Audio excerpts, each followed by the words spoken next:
it's out there that the Carolina Hurricanes in a trade for Marty Necas, they would probably want an established player back as opposed to just a package with futures. As we start to figure out, or at least try to figure out which teams might be involved, or at least we know the number of how many teams might still be in on Marty.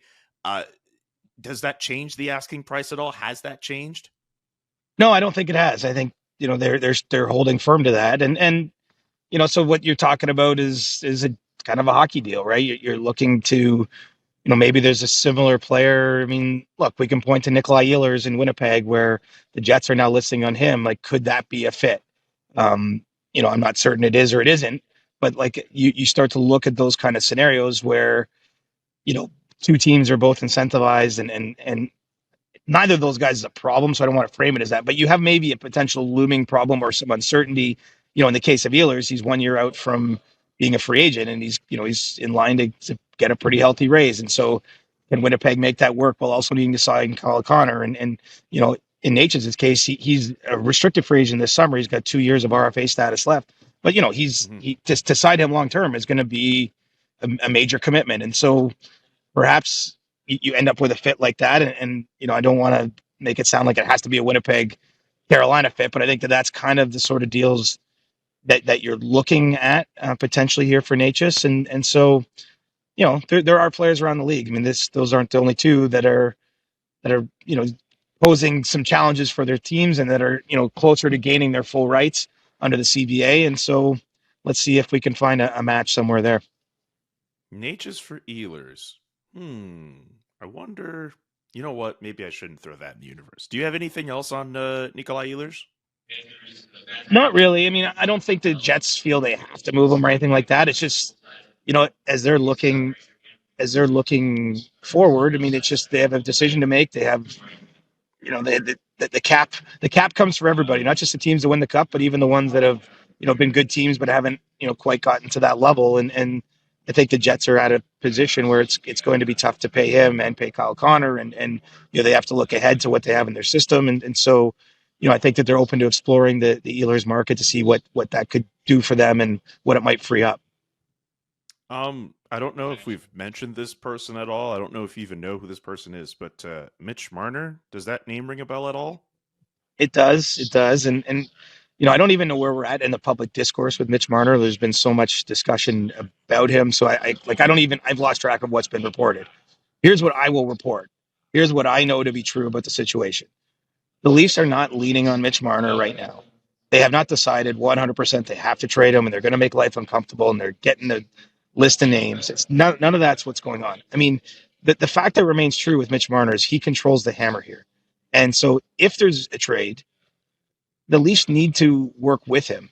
They need to, as quietly as possible, try to line up, the teams or a team where they could live with the return, and then they have to go to Mitch Marner and his agent Darren Ferris and see if there's a deal to be made. Would Mitch negotiate with that team? Would Mitch consider playing there? Would that team trade for him as just a player with 1 year left on his deal? Does there have to be an extension?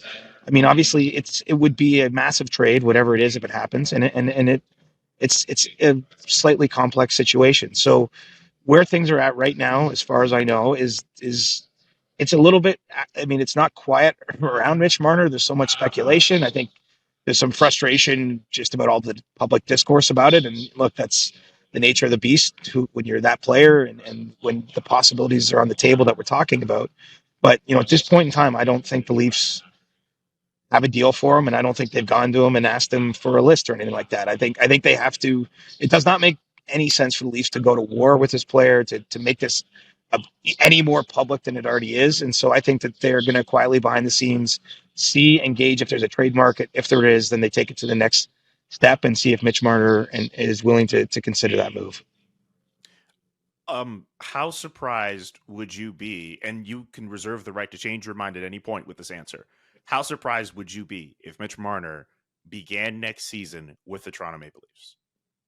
I'd say I wouldn't be that surprised because, it seems as though he's comfortable playing out his free agent year. I mean, the only reason I would think it would have to happen is if he was in a spot where he needed an extension this summer, like he didn't feel comfortable going into that final season. and playing, there's career risk if you do that, right? If you have a significant injury, it could impact your future earnings, things like that. I mean, generally, NHL players opt for as much security as possible because the nature of the sport they play. But the fact that Mitch Marner is willing to play this right out till next summer and potentially chase free agency then, I think that makes it very possible he remains a member of the Maple Leafs. It's way too soon to declare that's going to happen. I'm certainly not doing so. But, I think that they and he both have to live with the fact that, it's going to be hard to line up something that satisfies everyone here, that is a team or city Mitch is comfortable with, is a trade return that makes the Leafs go, do you know what? While still in a cup window, we're willing to pull the trigger on this deal. And, at the end of the day, Mitch himself seems rather inclined to just remain a Maple Leaf. So I think everyone should race for the possibility, the real possibility, he's back with that team next season.